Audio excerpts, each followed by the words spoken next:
Kaibigan, alam mo ba na ikaw ay mapalad ngayon?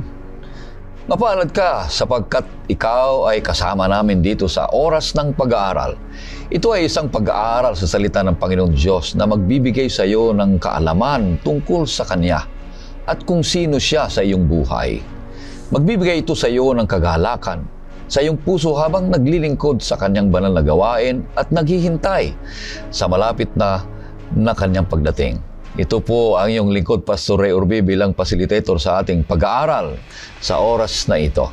Binabati ko ang lahat ng mga viewers natin mula sa Banaba West, Samar, Mindoro, Palawan, Quezon, ganon din sa Bicol, Alicia, sa Batangas, Lukban, ganon din sa Masbate, Tarlac, Capiz, Virac, Rizal, sa Pangasinan, ganon din sa Davao, sa EVC, Tacloban, Taguig, Navotas, Santa Cruz, Romblon, Bataan, Ilagan, Zamboanga, Pasukin, ganon din sa Antipolo at sa buong mundo. Mga di ko pa nabanggit, kaibigan, dalangin namin na patuloy kayong pagpapalain ng ating Panginoon Diyos. Maraming salamat sa mga mahigit ng 100, malapit ng 200 na masisipag na nagsusulat dyan sa comment section natin at patuloy na ibinabahagi itong programa sa ibang mga kaibigan at mga katrabaho. Dito namin makikita kung saan nakakarating ang programang ito. Ganon din ang lahat na aking mga kaibigan na at ginigiliw na taga-subaybay diyan sa AWR 360. Dalangin namin na patuloy kayong palalakasin ng ating Panginoon Diyos. At ang ating mga kasama dito sa ating pag-aaral sa oras na ito ay ang mga magigiting na hinirang ng Panginoon Diyos. Ang una dito ay si Pastor Abe del Rosario. Siya po ang ating Publishing Ministries at Spirit of Prophecy Director dito sa Northern Luzon, Philippine Union Mission. Kumusta kayo, Pastor Abe? Mabuti, Pastor Ray, at sa ating kaibigan na si Pastor Jules, mga kasama naming viewers ng Hope Channel TV at ng Oras ng Pag-aaral. Gusto nating mapangalagaan ang mga kabataan natin sa kanilang pagpili ng kanilang mapapangasawa balang araw. Then at the same time, magiging mahalaga at matatag ang pamilya nila na sapagkat ginabayan sila ng karunungan na buhat sa Panginoon. Then at the same time, kung gusto din ninyong maging malusog ang inyong pamilya, ay huwag ninyong kakalimutan, mga kaibigan ko, na mag-subscribe ng Bookbound ng Health and Home. Ito ay flagship ng Philippine Publishing House. Mag-unahan na kayo sa mga Adventist Book Center natin na malapit sa inyong mga missions and conferences, o kaya ay lumapit kayo sa mga literature evangelist natin na nakakasakop po sa inyo. At meron pa tayong isang program na gusto natin, Pastor Ray, na mai-promote. Meron tayong promotion sa Australia ngayon na kapag ang mga kapatid makisangkot sa pagbebenta ng 20 sets ng Bible Story. At yung full remittance din nyo ay i-remit nyo sa Adventist Book Center. Meron tayong tour na gaganapin ngayong 2026. Kaya makisali po kayo, mag-unahan po kayo, mga kaibigan at mga kapatid. Ito na po yung pamamaraan para maiparating natin ang salita ng Diyos sa magitan po ng set ng Bible Story. Alright, maraming salamat. Ang pangalawang mga kasama natin dito ay si Pastor Jules Bermudez. Siya po ang ating Sabbath School and Personal Ministries Director dito sa Northern Luzon, Philippine Union Mission. Kumusta kayo, Pastor Jules? Napakabuti ng Panginoon, Pastor Ray, Pastor Abi. Binigyan ulit tayo ng Panginoong Diyos ng pagkakataon upang mag-aral ng Kaniyang mga salita at tayong papasalamat sa lahat ng ating mga viewers sa buong mundo na kung saan ay tinatangkilik ang atin pong programang Oras ng Pag-aaral. Inihimok ko ang lahat na i-share po natin ang link na ito para sa ganun ay mas marami pang mga tao makikinabang sa mga salita ng ating Panginoong Diyos. Maraming salamat sa ating pagpapatuloy. Nais kitang aniyahan sa isang panalangin. O Panginoong Diyos, Ama naming banal, kayo po ang may-ari at may-akda ng aming buhay. Patuloy niyo kaming bigkisin ng pag-iibig at patuloy na pagkakaisa na ang aming pag-aaral ngayon, Panginoon, ay hinihiling namin ang iyong presensya sa magitan ng ministeryo ng Banal na Espiritu at aming maunawaan ito. Patawarin kami, Panginoong Diyos, sa aming kasalanan. Ito hiling namin sa pangalan ng aming Panginoong Jesus. Amen. Ngayong quarter ay patuloy natin na pinapag-aralan ang may temang mga alusyon o panunggit, larawan at simbolo. Paano mag-aral ng propesiya ng Biblia? Sa trimestreng ito ay baybayan natin patuloy at pag-aralan kung paano unawain at bigyang tamang kahulugan ang propesiya sa Biblia, lalo higit ang ilan sa mga alusyon o parunggit, imahe at talinhaga na ito'y patuloy na magbubukas sa atin ng katotohanan para magap ito sa huling araw, sapagkat alam natin na mas malapit na tayo sa katapusan ng sanlibutan kaysa noong mga nakaraang taon pa. Kaya noong nakaraang linggo ay napag-aralan natin sa aklat ng Henesis na siyang pundasyon ng mga saligang katotohanan na ang ating Diyos na ating sinasamba ay siya ang lumalang sa lahat ng mga bagay. Alam natin yan. Sa aklat ng Henesis ay isang nagpagpapahayag ng tunay na pag-ibig ng Diyos sa gitna ng kawalan at kaligtasan. Kaya dito ipinakita ng Diyos ang plano ng kaligtasan sa magitan ng pagtubos sa mga makasalanan sa madramang kwento ng mag-amang Abraham at Isaac. Alam natin yan. Si Isaac ay isang naglalarawan, sakripisyo, anino ni Jesus na siyang kordero. Ang ating Panginoong Jesus na mag-aalis ng kasalanan at magtatagumpay laban sa kasamaan at kamatayan na dulot ng matandang ahas na ito'y si Diablo o tinawag nating Satanas. Kaya i-connect natin ngayong linggo at pag-aaral natin ang pangatlong paksa na may pamagat na mga larawan mula sa pag-aasawa. Yan naman, mga kapatid, at ang talatang sa uluhin ay matatagpuan sa Apokalipsis 19, versikulo 9. Ito po ang sinasabi. At sinabi ng anghel sa akin, isulat mo, mapapalad ang mga inanyayahan sa hapunan ng kasalan ng kordero. At sinabi niya sa akin, ito ang mga tunay na salita ng Diyos. Pagkaganda. At buuin natin ang ating leksyon at talakayin natin sa 3 punto lamang. At ang 3 punto ay mag-uumpisa sa CMM. Yan. Ang C ay covenantal love. Ang pangalawa ay marital love. Ang pangatlo naman ay missional duty. At ang unang punto ay paliwanag sa atin ni Pastor Abe, yung covenantal love. Ano pong ibig sabihin nito, Pastor Abe? Napakasarap pag-usapan ito, Pastor Ray, sapagkat kung titignan natin sa ating lesson, ito ay gustong ilarawan ng Panginoon ang pagkahanay-hanay kung papaano niya inilarawan ang paglalang doon sa lamanan ng Eden. At yung paglalarawan na yun ay merong mahalagang pagtutugma sa pagitan ng pag-aasawa at gayon din ng araw ng Sabat. Alam natin, mga minamahal kong mga kaibigan, na ang unang itinatag doon sa lamanan ng Eden ay walang iba kundi ang pag-aasawa. Yung kasagraduhan ng pag-aasawa. Yan ang unang institusyon na itinatag ng Diyos. At pagkatapos niyan, merong ugnayan ito sa araw ng Sabat. Kasi kung merong matatag, matibay, mabunga at masayang pag-aasawa, mga minamahal na mga kaibigan, ay magkakaroon din ng matatag at matibay na pananambahan sa Panginoon, Pastor Ray, na kanyang itinatag.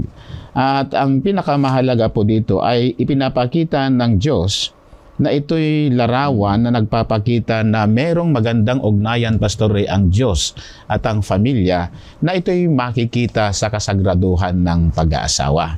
So, tandaan ninyo na ang pag-aasawa ay isang banal na bagay. Hindi po ito madaling kagyat na magkaroon ng relasyon na hindi natin ito hinihiling ang gabay ng ating Panginoon. So, ang pag-aasawa, Pastor Ray, ay larawan ito ng Diyos. Larawan ng pagmamahal ng tatlong kadyusan, sapagkat ganito ang sinasabi niya doon sa aklat ng Henesis, Kabanata 1, versikulo 27. Bakibasa mo, Pastor Ray, kung ano po ang sinasabi ng banal na kasulatan. Kaya't nilalang ng Diyos ang tao ayon sa kanyang sariling larawan. Ayon sa larawan ng Diyos, siya nilalang. Sila'y kanyang nilalang na lalaki at babae. So, nakita nyo na ang pag-aasawa ay nilalang sang-ayon sa larawan ng Diyos. Okay? Larawan ng pagmamahal ng kadyusan. Bagaman walang asawa ang ating tatlong persona ng kadyusan, Pastor Ray, pero doon ipinapakita yung napakagandang larawan ng pagmamahalan ng kadyusan. Na ito'y nakikita sa loob ng tahanan natin, mga minamahal ko. Then at the same time, gustong ipakita dito ng ating Panginoon na yung pagmamahal, pagkakaisa na nakita sa talata. Kasi sinabi kanina sa binasa mo ay they were created in the image of God. In the perfect image of God, the imago Dei. So, kung perfect yung pattern, perfect din yung ginawa. Okay? Kasi yung pinagkunan ay isang sagrado, matatag na gobyerno ng Diyos, matatag na ugnayan ng pagmamahalan, at gustong i-reflect ito ng Diyos sa larawan ng pag-aasawa kasi they were created in the perfect image of God, Pastor Ray. So ngayon, titignan nga natin ito kung paano natin patitibayin ang pag-aasawa tungkol sa kaisipan ni Apostol Pablo sa Aklat ng Epeso, Kabanata 4, setas na 1 hanggang 6. Kaya't ako na bilanggo sa Panginoon ay nagsusumamo sa inyo na kayo'y lumakad ng nararapat sa pagkatawag na sa inyo'y itinawag, na may lubos na kapakumbabaan at kaamuan, may pagtitiyaga na magparaya sa isa't isa sa pag-ibig, na nagsisikap na mapanatili ang pagkakaisa ng Espiritu sa buklod ng kapayapaan. May isang katawan at isang espiritu. Kung papaano'y tinawag kayo ng isang pag-asa ng pagkatawag sa inyo. Isang Panginoon, isang pananampalataya, isang bautismo, isang Diyos at Ama ng lahat, na siyang nasa ibabaw ng lahat at sumama sa lahat at nasa lahat. Ibig sabihin yan, Pastor Ray, sa concept ni Apostol Pablo, tinuturo sa atin yung kapakumbabaan. Tinuturo sa atin yung kaamuan. Tinuturo sa atin yung pagkakaisa. Sapagkat tayo ay isang katawan. One body and one spirit. Kasi tayo ay nabautismuhan sa isang pananampalataya. So, ibig sabihin, yung immersion ng pag-aasawa ay unang itinatag ng Panginoon para ma-immerse naman ang buhay ni Adan at saka ni Eva sa pamamaraan ng ating pong Panginoong Diyos. At napakasayang tignan po ng isang pamilya na napakatatag, isang pamilya na kitang-kita mo ang ugnayan ng mag-asawa ay napakadikit, at sa pamamagitan nito nakita na ang larawan kung paano magmahal ang ating Panginoong Diyos. So, hindi lang po yun, mga kaibigan, kung bakit napakahalaga na inilarawan sa account ng Genesis na ang Diyos ay naglalang ng kanyang katuwang sa buhay. At ang sabi doon, pakibasa mo, Pastor, sa Genesis chapter 2 kung paano itinatag ng Diyos ito. Chapter 2, verse 24. Verse 18 mo na ang basahin mo. 18. At sinabi ng Panginoong Diyos, hindi mabuti na ang lalaki ay nag-iisa. Siya'y igagawa ko ng isang katuwang na nababagay sa kanya. Oh. So, isang lalaking katuwang. Tandaan nyo yung salitang katuwang, ha? Hindi at sa yun, friend. Yun ay katuwang na nababagay para sa atin. So, may binabagayan ang mga tao tungkol sa pag-aasawa. Pero nung after the fall, ang pag-aasawa ay hindi na sakdal. Nadungisan ng pagkakasala. Bagaman nandun yung sanctity of marriage, pero nasira dahil sa pagkukulang ni Eva. Ngayon, ang nais ng Panginoon, magiging yung imperfect marriage na yon na nadungisan dahil sa paglabag doon sa lamanan ng Eden, ay muling ibabalik ng ating Panginoong Hesus sa magitan ng larawan ng iglesia. By and by, matalakay natin yon, Pastor Ray. Na yun ay naglalarawan na gustong muling i-restore ng Diyos yung imperfect marriage na nadungisan ng pagkakasala dahil sa hindi maayos na paggamit ng pagpili ng mag-asawa. So dito, magkakaroon lamang ng kasakdalan, and that is why nga sa bagong tipan ay dahil sa katigasan nga ng ulo ng tao noon ay gusto nila magkaroon ng paghihiwalay. Pero sangayon sa banal na kasulatan, walang paghihiwalay na dapat mangyari maliban lamang kung merong issue ng pangangalunya. Tingnan nga natin yon at sisipiin mo, Pastor Ray, doon sa Matthew chapter 19 verse 7. Kasi after the fall ay dati yung sagrado at banal na pag-aasawa, mga minamahal kong mga kaibigan, ay ito'y nadungisan dahil po sa issue ng tinatawag na mahilig sa makamundong pamumuhay. Pakibasa, Pastor Ray. Sinabi nila sa kanya, kung gayon, bakit ipinag-utos ni Moses sa amin na magbigay ng kasulatan ng paghihiwalay at hiwalayan ang babae? Oo.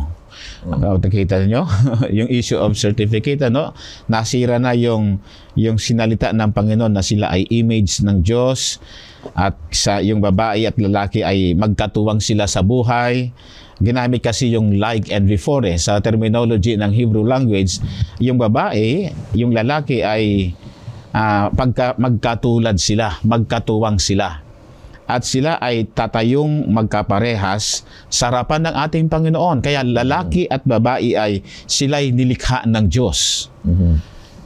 Hindi nakakataas yung lalaki at hindi nakakataas ang babae noong panahon ng pagkatapos ng paglalang doon sa lamanan ng Eden, kundi magkaparehas silang larawan ng ating Panginoon. Pero ngayon ay naiba po yun, naiba dahil nasira yung imahin ng Diyos. Na-broke yung relationship, yung covenantal relationship ay nasira dahil sa issue ng hindi tamang pagsunod sa pamantayan ng ating Panginoon. So, ang faithful marriage ay lifetime. Hindi tayo po pwedeng mag-issue ng certificate of divorce kasi talagang turo ng Diyos. Ang sabi niya, noong punang panahon ay walang ganyan, kundi ang pag-aasawa ay panghabang buhay. Ito ay ideal na itinatag ng Diyos bilang pundasyon ng sangkatauhan, ang pag-aasawa. At kung nasira ang society, ay dahil merong nasirang pamilya. Kahit ang ating bansa, kung sira ang ating presidente at ang kanyang asawa at ang kanyang pamilya, sira na rin ang ating bansa. Wala na tayong minomodel. So, minomodel noon ang pag-aasawa ng tao kasi gusto ng Diyos doon pa lamang sa Eden na ipakita ang pagnanais ng Diyos na meron siyang magandang relasyon sa tao at gayon din sa paglalang. So, napakabuti ito, Pastor Ray, na makita natin na itong covenantal love ay ito'y personal na relasyon natin sa Diyos. Personal na relasyon sa Diyos na nakita sa magandang relasyon nagmag-asawa. So, maganda na iingatan natin yun kasi siya ang nagbigay ng gift of marriage. Binigay sa atin yan bilang larawan ng magandang pakikipagtipan ng Diyos sa atin. Kayong asawa mo, regalo yan ng Diyos. So, huwag mong po pwedeng sirain yan kasi siya ay larawan din ng Panginoon. Purihin ng Panginoon Diyos, Pastor Jules? Dahil ang Diyos ay nilalang niya ang mag-asawa at nagkaroon ng tipanan sila na ilalarawan nila yung pag-ibig at saka pagkakaisa na galing sa gumawa.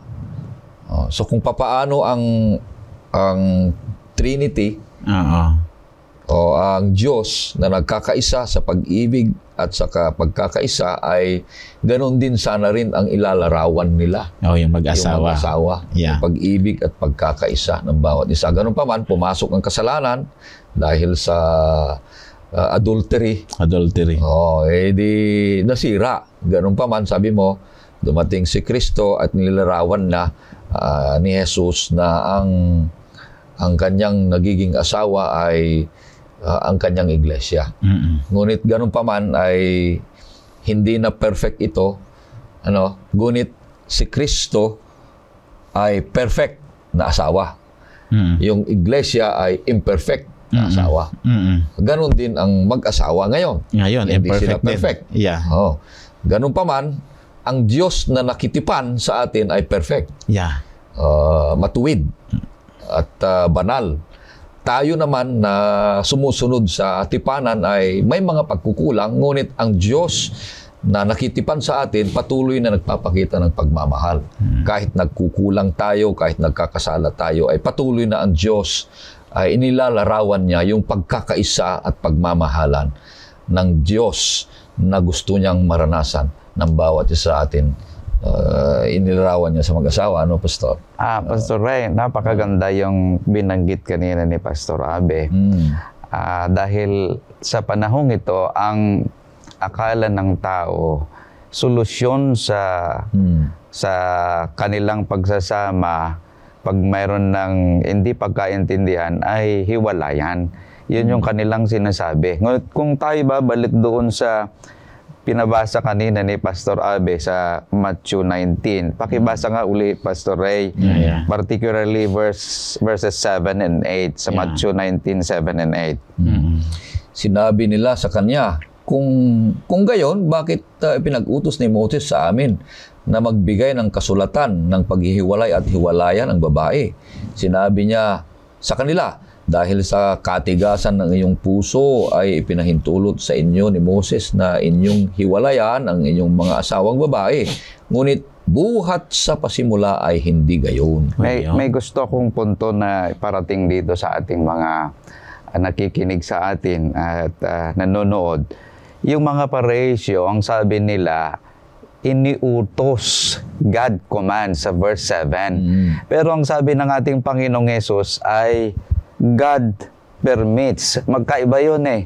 Ang hindi inuutos ng Diyos, kundi ipinahintulot ng Diyos ang dahilan dahil sa katigasan ng ulo. So kapag pinipilit natin na maghiwalay, yan ay dahil sa katigasan ng ating mga ulo. Ang Panginoong Diyos ay, sabi niya, the only ground for divorce is adultery. Hindi dahil kapag kayo hindi nagkaintindihan ay maghihiwalay na. Hindi. Kundi ang sabi niya, ang only ground for separation or divorce is adultery. If you found something indecent, sabi sa verse 1 na binabanggit doon. So ang pinopoint out dito ng ating Panginoong Hesus, Jesus first shows the ideal sa verse 6. Ano yung sinasabi sa verse 6, Pastor Ray? Kaya hindi na sila dalawa kundi isang laman. Ang pinagsaman nga ng Diyos ay huwag paghihiwalayin ng tao. Iyan ang ideal na binabanggit ng ating Panginoong Hesus. Ang pinopoint out ng Panginoon una ay yung ideal na sinabi ni Pastor Abi kanina na ideal marriage na magpapatuloy walang hangganan. Yan yung binabanggit doon. Pero kung minsan ang sinasabi natin ay yung exemption. Yun yung inuuna ng bawat isa na sa atin. Yung exemption yung inuuna natin, hindi yung ideal. Ngunit ang Panginoong Diyos, ayaw niya talaga ng paghihiwalay. Kung ating babasahin, Pastor Ray, sa Malakias 2:16, anong binabanggit doon? Sa Malakias 2:16, God doesn't like divorce. Ito yung ating makikita dito sa Malakias 2:16. Pakibasa, Pastor Ray. Sapagkat aking kinapuputan ang paghihiwalay. Binabanggit dyan ng Diyos ay kinapuputan niya ang paghihiwalay. So, yung sinabi ng Panginoon nung in-explain niya ito sa mga Pharisees, balik tayo sa original. Ano bang sinasabi sa Genesis na Biblia? Ang gusto ng Panginoon ay magsama ang babae at lalaki ng walang hanggan. Yan yung ideal. Ngunit sa katigasan ng ulo, gusto natin na maghiwalay. Kasi Pastor Ray, in case man magkasalang asawa natin, tinuturo ng Diyos na pag nagkasalang asawa mo, ay di patawarin mo. Then, tatlong principles of marriage. You need to forgive your spouse. You need to accept again your spouse. Then lastly, then you need to put yourself before your spouse. Yun ang principles ng marriage. Kasi kung wala namang perfect na mag-asawa din, hindi rin ako perfect na husband sa wife ko. Hindi rin perfect yung wife ko para sa akin. Pero we are striving to become a perfect partner for each of us. Kaya yun ang maganda. So ang unang punto dito ay nakipagtipan ng Diyos sa atin na tayo'y bilang kanyang asawa, kanyang iglesia, ganon din ang mag-asawa na pag sila'y nagtipan, nagkaroon ng tipanan, nagpapakita sila ng pagkakaisa, naglalarawan sila ng pag-ibig, naglalarawan sila ng yung katulad na katuwang, na walang mas mataas, walang mas mababa, kundi katuwang, helpmeet ang sinasabi sa atin, mga kapatid. Kaya isang pakikipagtipan natin sa Panginoon Diyos na kumbaga man tayo ay nagkakamali, ang Diyos ay nagpapatawad, kagaya ng mag-asawa na mayroong pagpapatawad para bumabalik ang patuloy na pagkakaisa at tuluyang relasyon, na ang mag-asawa ay hindi nag-iisip na maghihiwalay, kundi bigyang solusyon ang mga problema at suliranin para patuloy ang relasyong mag-asawa na tipanan. Pangalawang punto, punta na tayo doon. Marital love, paliwanag sa atin ni Pastor Jules. Pastor Jules. Okay, napakaganda, Pastor, ang ating leksyon, no? Binabanggit dito yung relasyon ng mag-asawa, yung personal relasyon ng mag-asawa. At sa Kapitulo 24 dito nakatala yung karanasan ni Isaac at ni Rebecca, yung kanilang pag-aasawa. Ito yung longest chapter ng aklat ng Genesis.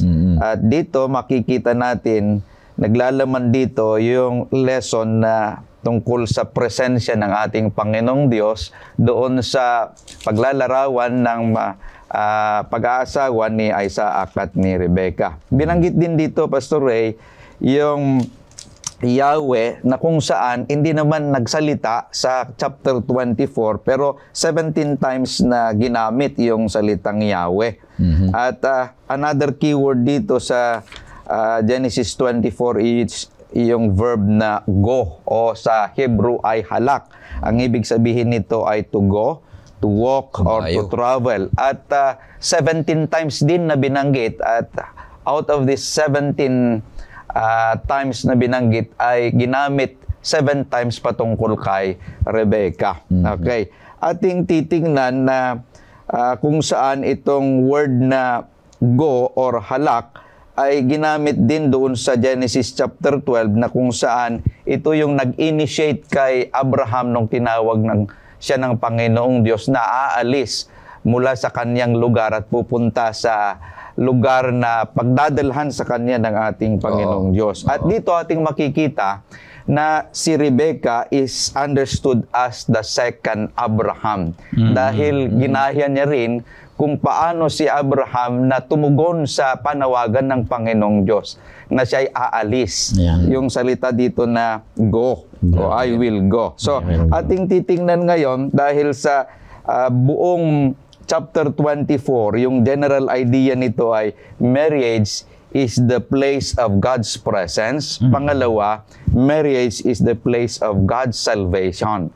So, ating titingnan ngayon dahil sa pag-aasawa ni Rebecca at ni Isaac, ipinapakita dito yung elemento ng pagtuturo upang maliwanagan at maunawaan natin ang tipanan ng Panginoong Diyos sa kanyang mga tao, sa kanyang mga anak. Ang una na ating makikita is God initiates the covenant. So ang Panginoong Diyos, siya ang nagpasimula sa tipanang ito. Na kung paano si Abraham na kanyang sinabi kay Eliezer, punta ka sa aming lugar at doon ka maghanap ng mapamakasawa ng aking anak. So ganun din ang Panginoong Diyos, He first initiated.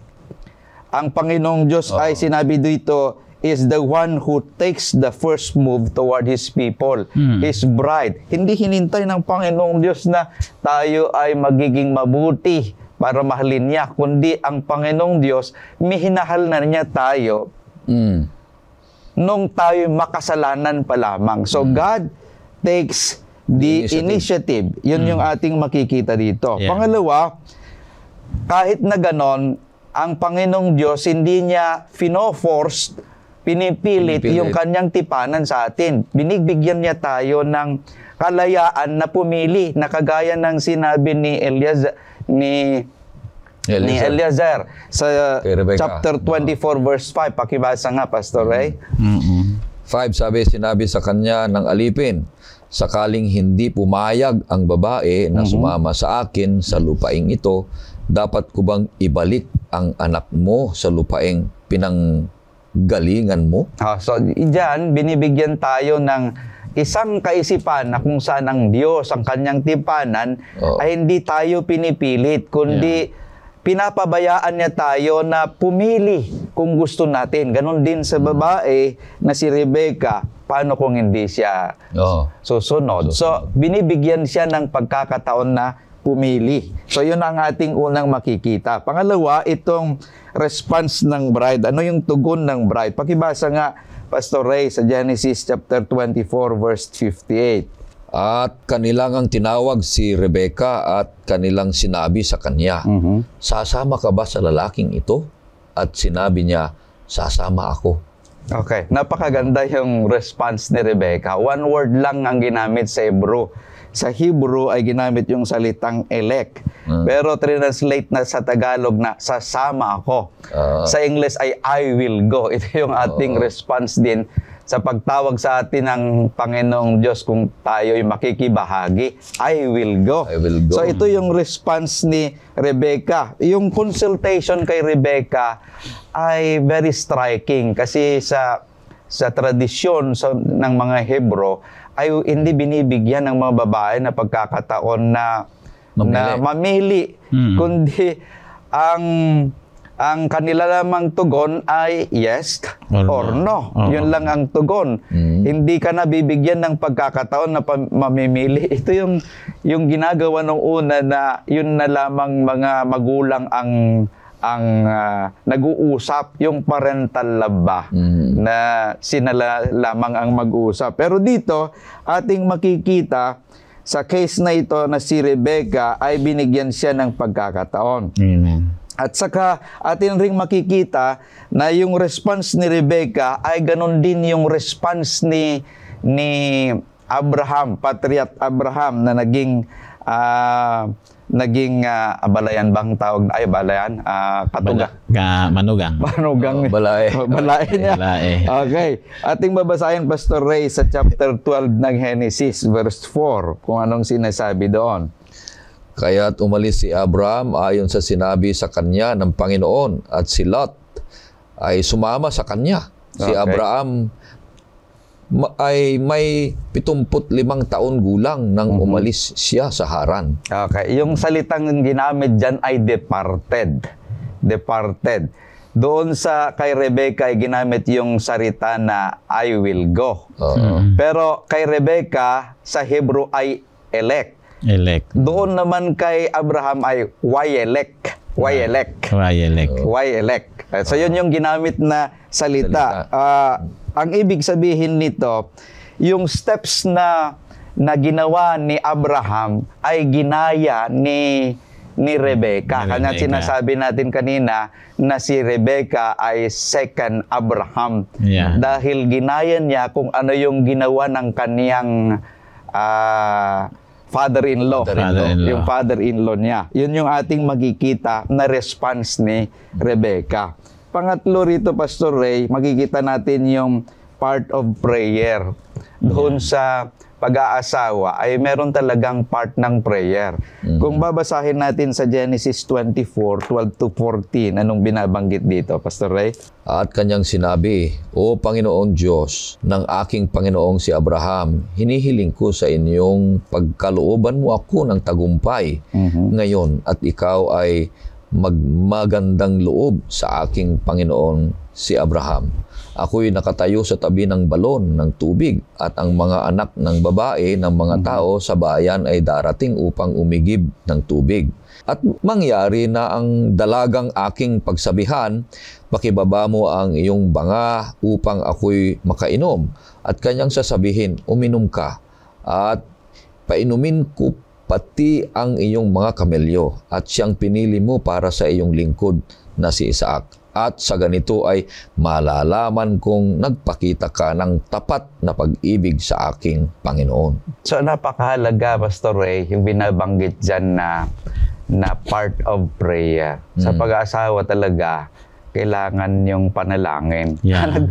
Humingi si Eleazar sa Panginoong Diyos sa pamamagitan ng kanyang pananalangin na kung sino yung magpapainom sa kanya. At hindi lang yon, pati yung kanyang 10 kamelyo ay siya na nga yun. Sinagot ba ng Panginoong Diyos sa verses 18 and 19? Anong sinasabi, Pastor Ray? At sinabi niya, uminom ka, Panginoon ko. Nagmadali niyang ibinaba ang banga sa kanyang kamay at pinainom siya. Pagkatapos na siya'y kanyang mapainom, siya ay nagsabi, iigib ko naman ang iyong mga kamelyo hanggang silang lahat ay makainom na. Okay, napakalaga yun. Kasi kung ano yung dinalangin ni Eleazar, yun ang nangyari na ginawa ni Rebecca, na siya na nga talaga ang binigay ng Panginoong Diyos na mapapangasawa ng kaniyang Panginoon. So, napakalaga nating titingnan dito yung part ng prayer na kailangan na gawin ng isang tao kung gusto niya na mag-asawa o naghahanap ng mapapangasawa, kailangan talaga ng panalangin. Napakalaga yon. Kung aking tinitingnan, akma ay tamang-tama yung panalangin ni Eleazar na nagawa. Dahil yun yung ginawa ni Rebecca. Napakahirap man, Pastor Ray, na kapag hihingi sa'yo ng stranger ng tubig, iinom, bibigyan mo. Oo nga, pero kapag pati pa yung 10 kamelyo, Ay mahirap yun. ay papainumin mo. Ay yung kamelyo can drink 50 gallons in one sitting. Yun yung nabasa ko na sulat ni Dr. Pringle. At yung balon ay 50 steps down. So kahit pa na 5 galon ang bubuhatin niya, ilang steps bababa at pataas para mapainom lahat ang kamelyo. Napakalakas pala ni Rebecca, no? So kung ating titingnan, yung panalangin ni Eleazar, yun talaga yung nangyari kay Rebecca. Sinagot ng Panginoon. Pangalawa, sa chapter 24 verses 63 and 64, makikita din natin dito yung panalangin ni Isaac habang siya naghihintay. Yeah. Lumabas si Isaac sa parang upang maglakad-lakad ng dapit hapon. Itinaas niya ang kanyang mga paningin at nakita niyang may dumarating na mga kamelyo. Tumingin naman si Rebecca at kanyang nakita si Isaac. Mabilis siyang bumaba sa kamelyo. Okay. Dito ating makikita, no? Habang siya ay naghihintay, maari iniisip niya, sino kaya yung darating na bibigay sa akin ng Panginoong Diyos? Siya ay nananalangin din, na yung kanyang panalangin din ay yung kung ano yung sinasabi ng kanyang ama na mapapangasawa. Dahil ayaw ng kanyang ama na pupunta siya sa mga kaninyo, sa kanilang lugar. Gusto niya na doon sa pinanggalingan niya na yung kanilang mga angkan, doon siya pupunta. So, yun yung kanyang pinalangin. At nung sila'y nagkita, mata sa mata, ikaw, Pastor Ray, nung nagkita kayo sa mata ng iyong asawa, ni Ma'am Abay, nagkaiba ng pakiramdam. Yun yung sinasabi natin kung minsan sa mata makikita ang damdamin, sabi niya. Yung mga so, dito, napakahalaga talaga yung panalangin nating makikita. Sa pag-aasawa, kailangan, mga binata, mga dalaga, kung kayo ay naghahanap at nagbumuni-muni na mag-aasawa na, kailangan ang dibdibang panalangin, ang earnest prayer sa ating Panginoong Diyos. At ang panghuli, yung part of love, Pastor Ray, sa pag-asawa ay meron ding kailangan ng part of love, hindi lang panalangin, kundi meron ding bahagi ng pag-ibig. Sa Genesis 24:67, anong binabanggit diyan, Pastor Ray? Dinala siya ni Isaac sa tulda ni Sarah na kanyang ina. Kinuha niya si Rebecca at siya'y naging asawa niya. Okay. At siya'y kanyang minahal, kaya't naaliw si Isaac pagkamatay ng kanyang ina. Okay. So ating makikita dyan, Pastor Ray, yung binabanggit dyan na report na kung saan ay minahal ni Isaac si Rebecca only after their marriage. Yung binabanggit dyan na conjugal love. Ito yung Hebrew concept of love that has inspired Hebrew theology of religion. Yun yung model for the covenant between God and His people. Sa Hosea 3 verse 1, na binabanggit dito yung relationship between marriage partners, na kung saan ang pag-ibig in the Old Testament is an integral part of the concept of covenant. Napakahalaga yung konsepto ng pag-ibig sa tipanan, na kailangan ito.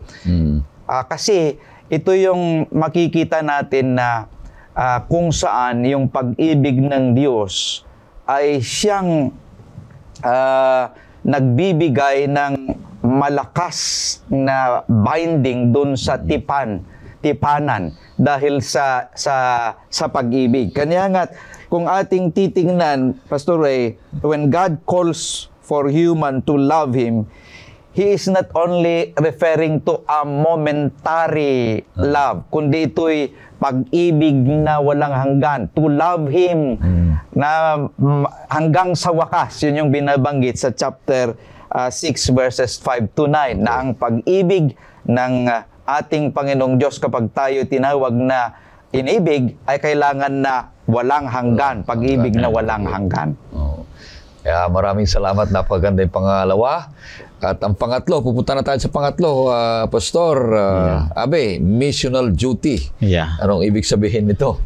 Tapos na natin pinag-usapan yung covenantal love ng Diyos sa atin, then yung conjugal love. Ngayon ay yung missional duty natin. Marital love. Dito nilalarawan kung paano nag-missional itong si Hosea, no? Pinakasalan niya ang isang babaeng hindi karapat-dapat. Babaeng nagpapatutot. At patuloy na nagpapatutot, naglalarawan ng pagtalikod at hindi katapatan ng Israel. Dito makikita natin na ang babae, sangayon sa Ezekiel chapter 16, ang babaeng asawa ay inilalarawan na napakaganda. Okay? Kung basahin mo sa Ezekiel, Pastor, tingnan nga natin paano nilalarawan ng Diyos muna ang babaeng mapapangasawa. Alam natin na kapag magpapakasal ang babae ay talagang binibihisan, minimake-upan. Lahat ng bahagi ng kanyang maging ang idadamit niya, maging ang itsura niya, ay talagang inaayusan para pagdating ng ikakasal ito, napakagandang tignan. Pakibasa mo, Pastor Ray, yung sinasabi po ng banal na kasulatan sa Ezekiel 16 verse 13 nga mo, natingnan natin kung paano nag-iingat at nagmamalasakit ang Panginoong Diyos 13. Sa babae. Ikaw ay ginayakan ng ginto at pilak, samantalang ang iyong damit ay yari sa pinong lino at magandang tela na may burda. Ikaw ay kumain ng mainam na harina, ng pulot at ng langis. Ikaw ay lumaking napakaganda at bagay na maging reyna. Yun. Kasi ang babae ay dinadamtan ng isang damit na napakadalisay, puting-puti. Kasi may simbolo sa katwiran ng ating Panginoong Diyos. At tinatakpan yung kanyang makasalanang pagkatao at ang idinadamit ay ang katwiran ng ating Panginoong Hesus. Dito rin natin makikita na ang katwiran ng Diyos mismo ang siyang nagtatakip sa isang makasalanang pagkatao ng kanyang iglesia o makasalanang kalagayan ng kanyang iglesia. So dito ay makikita natin na yung pag-aasawa ni Hosea ay isang pag-aasawa na kung saan ay nagre-reflect ng hindi katapatan ng bansang Israel sa Diyos. Ang isa pa ay sumisimbolo sa isang napakagandang ugnayan ng Diyos sa tao, Pastor Ray. At kung dagdag mo pa doon sa verse 14 ng Ezekiel, Pastor Ray, titingnan natin kung ano itong sinasabi po ng talata. Ang iyong kabantugan ay kumalat sa gitna ng mga bansa dahil sa iyong kagandahan, sapagkat naging sakdal ka sa pamagitan ng kamahalan ng aking inilagay sa iyo, sabi ng Panginoong Diyos. Napakaganda, no? So ito ay nagpapakita at nagre-reflect na ang Diyos ay napakabuti. At sa magitan nito, siya ay naluluwalhati, Pastor Ray. Ngayon, titignan natin yung contrast ng mabuting asawa at ng hindi mabuting asawa. Doon sa Apokalipsis kasi ito ay symbolism ito, Pastor. Sa Revelation chapter 21 verse 2, makikita natin ito, okay? Yung una, yung nobyo ay kanyang inayusan, binihisan at pinaganda ang babae. Iningatan, marami pa dito eh. Iningatan niya, pinakain niya, binihisan niya, minahal niya, at lahat ng mabubuting bagay ay ginawa na. Ibinigay na. Yan ang katangian ng Diyos sa atin. Lahat ay ibinigay na po, mga kapatid. Doon pa lamang sa lamanan ng Eden. Ipinaghandaan tayo ng tahanan. Pagkatapos ay sa ating sariling katwiran ay wala tayong nagawa. Pagkatapos na magkasala, binihisan tayo ng tupa doon sa lamanan ng Eden. Na yun mismo yung katwiran ng Panginoon na sumisimbolo din na pagdating ng panahon, bagaman tayo ay nagpatutot na kagaya ng asawa ni Hosea, ngunit patuloy pa rin tayong hinanap, minahal at gustong tubusin ng ating Panginoong Diyos. So, muli mong balikan yung Ezekiel 16 verse 3, Pastor Ray, para makita natin yung larawan na ito. At sabihin mo, ganito ang sabi ng Panginoong Diyos sa Jerusalem, ang iyong pinagmulan at ang iyong kapanganakan ay sa lupain ng Kanineo. Ang iyong ama ay Amoryo at ang iyong ina ay Heteo. Tingnan mo yung background ng Israel. Walang-wala, no? Walang-wala. Galing sa isang mga bansa na kung saan hindi mo makikita ang katwiran ng Diyos. At hanggang ngayon, makikita natin na kung titignan natin ang kalagayan nila ngayon, maging sa modernong kasaysayan natin, napakababa na ng antas ng pananampalataya. Maging ang bansang Israel at ang literal na Israel ngayon, ang iglesia at bayan ng Diyos. Ngayon, tignan natin yung contrast, Pastor Ray.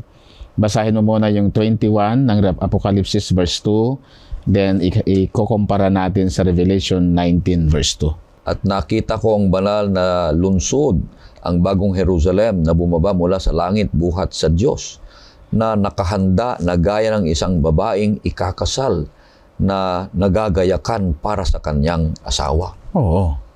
Sige, basahin mo pa yung isa. Sapagkat tunay at matuwid ang kanyang mga paghatol, hinatulan niya ang tanyag na mahalay na babae na nagpasama sa daigdig sa magitan ng kanyang pakikiapid. At ipinaghiganti ng Diyos ang dugo ng kanyang mga alipin laban sa babae. Dito sa binasa mong 2 talata, Pastor, nagpapakita na ang Diyos ay napakatapat. At dito naman ating makikita kung paano nagpatutot sa espiritual ang bayan ng Diyos. Maging ang bansang Israel ay nangyari yan. Kaya yung utos ng Diyos kay Hosea ay nagpapakita direct retribution ng Diyos sa kanila. Yan direct judgment ng Panginoon sa kanila dahil nakita yung hindi katapatan. Kaya nga nung nag-asawa itong anak ng Diyos, yung lalaki ng Diyos, imagine pare ito, paasawahin mo ng patutot, ay hindi maganda yon. So, larawan yon na ang Israel noon ay nagumon sa espiritual na pagtalikod sa ating Panginoon. Na sa pamagitan naman ng katwiran ng Diyos ay talagang hinanap niya ang pamamaraan kung paano sila maibalik sa dating ugnayan. Nakagaya ng iglesia natin ngayon. Ang iglesia naman natin ay, ang sabi nga ni Ellen White, "Do the church, enfeebled and defective as it may be, is the only object here on earth, He bestows His supreme regard." Ganyan din ang church natin. Defective and enfeebled. May kakulangan at may kapintasan. Pero ang kapintasan na yan, kapag idamit na ang katwiran ni Kristo, yung damit na bihis na puti, na tumutukoy sa kadalisayan, kabanalan ng pag-aasawa ng Diyos sa atin, ay yan ay makakamtan natin sa pagbabalik ng Panginoon. Alright, maraming salamat. So, ang pangatlo dito ay napaganda na inilalarawan na ang Diyos ay kumatakatawan sa isang lalaki na nagmamahal sa iglesia na kumatakatawan ng isang babae. Ganun pa man, ang babae ay kailangang magiging patuloy na maganda, malinis, maayos, at sumusunod sa kanyang asawa dahil nakipagtipan nga sila. Pero kung sila ay, yung babaeng ito na nakipagtipan sa asawa, sa Diyos, ay humiwalay sa pamamagitan ng mga hindi pagsunod o kaya pagiging haliparot. Darating ang panahon ay magiging haliparot siya, darating ang panahon, yung itong asawang lalaki na nakipagtipan ay hahatulan niya. Hahatulan niya. Hahatulan niya. Itong babaeng nagiging haliparot. Yeah. So, bawat isa sa atin, tayo ay kanyang iglesia na nakipagtipan sa Diyos, dinamitan tayo, di ba, Pastor? Ginayakan tayo, inayos tayo, pinakain tayo, lahat ay inihanda para sa atin, namatay pa para sa atin, para magkaroon tayo ng kaligtasan, tayo naman ay sumunod sa Kanya. Tayo naman ay patuloy na maglingkod sa Kanya, sumamba sa Kanya, sapagkat kung tayo himuwalay, magpatutot tayo, darating ang panahon, dito sa Apokalipsis binasa mo, hahatulan ng Diyos ang Kanyang bayan, ang Kanyang iglesia, at kung sino man ang maging patuloy na maging tapat, ay Kanyang ililigtas sa langit na bayan at magkaroon ng buhay na walang hanggan kasama. Kaya parang ito'y from Eden to Eden fall to Eden restored sa langit na bayan. Kaya purihin ang Panginoon Diyos. Meron pa tayong Pastor. Pastor Ray, may nakita ko rito na isang bahagi sa chapter 16 ng Ezekiel na kung saan sa verse 5 kung bakit ay binigay na ng lahat ng kanyang mapapangasawa yung dahilan kung bakit siya tumingin sa iba dahil nakita niya, he trusted in her own beauty sa verse 5. Ito yung dahilan. Hindi niya nakita yung binabanggit dito sa 2 Corinthians 5:21 na kung saan we are beautiful because we are covered with the righteousness of Christ. Kung ang isang tao ay ang makikita niya, he will trust in his beauty. Hindi yung beauty na binibigay ng Panginoong Diyos, yung kakayahan. Sa Desire of sa Messages to Young People na pinakita kanina ni Pastor Abe, page 141, sabi, trusting in beauty leads to pride and self-exaltation, drawing hearts away from God. That's right. So, napakahalaga na hindi tayo magtiwala sa ating sarili, kundi sa ating Panginoong Diyos. Maraming salamat at napakaganda na ang ating pinag-aralan ay C, covenantal love, marital love, at saka missional duty, na patuloy tayong magiging tapat sa ating tipanan sa ating Panginoon Diyos at maglingkod sa Kanya.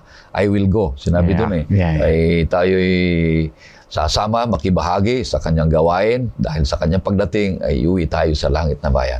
Miss na natin ang langit, mga kapatid. Kaya maraming salamat sa lahat ng mga sumusubaybay sa programang ito. Pagpatuloy nyo, kaibigan, upang patuloy nyong mahalaman ang mga butil na katotohanan na ating pinapag-aralan linggo-linggo. Ito po ang iyong lingkod. Patuloy na naglilingkod at nagsasabi na mahal ka ng ating Panginoon Diyos. At bago tayo tapusin ang ating pag-aaral, ay makakarinig tayo ng isang awitin at hingin natin si Pastor Abe ng isang panalangin.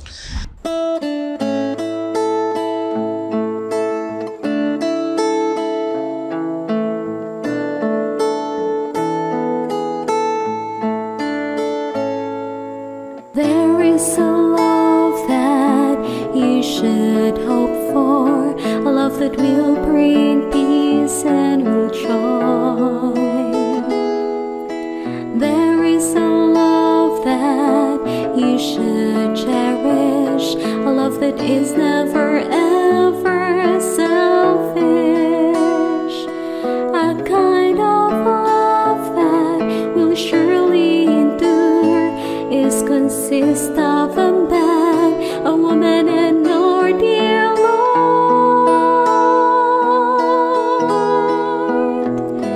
It's a love triangle where God is in control. You don't need to impart so that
orbit will make the triangle complete. If God is at the center of it.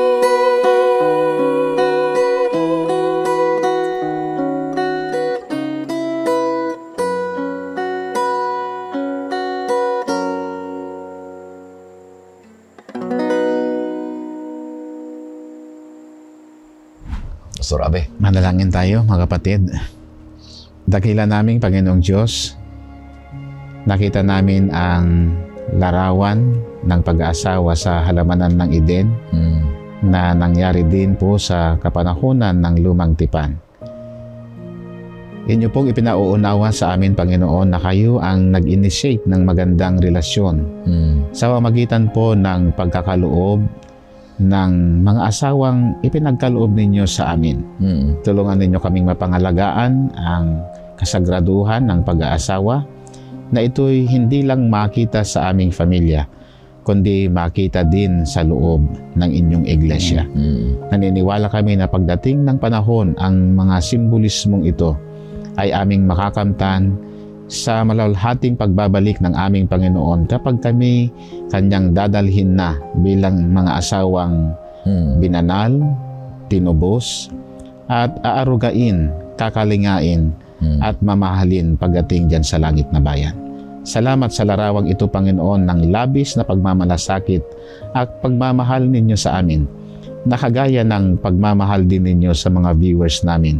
Patuloy na i-bless ang kanilang pamumuhay, ang kanilang pagninegosyo, ang kanilang pananampalataya, at ang kanilang pamilya, Panginoon, na bumubuklod ng isang napakagandang sosyudad at napakagandang bansa.